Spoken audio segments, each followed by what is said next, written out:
కన్నడ కాంతార తెలుగు దేవరను తీసుకొచ్చిన గుడి అది.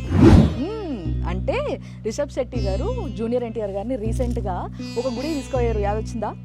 అదే గుడికి అన్నట్టు మనం పోతున్నాం. అదే కేశవనాథీశ్వర్ టెంపుల్. ఆ దేవుడంట కోరిన కోరిక కాదనకుండా తీర్చే బంగారు కొండనంట. ఆ టెంపులే నా వెనకాల కనిపిస్తుంది.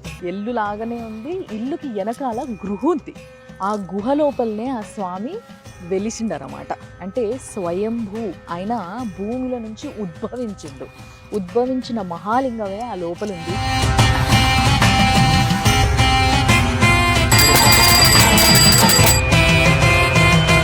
అందరూ బాగా ఇంపార్టెంట్ తెలుసుకోవాల్సింది, this is the best season ఎవరైనా ఈ గుడికి దర్శనంకి రావాలనుకుంటే. ఎందుకంటే వర్షాకాలము లేకపోతే కొంచెం బాగా చలికాలము ఇట్లాంటి కాలం కొంచెం కష్టమే, ఎందుకంటే రోడ్లు చాలా డేంజర్గా ఉన్నాయి.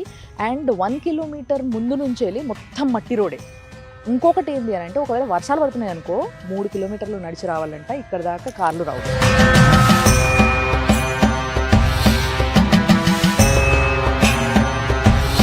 People said that there are some fishes inside this water. Yeah, fishes always fishes is there. Do we find any snakes also inside? All kinds. Not water snakes. They are not bite anybody.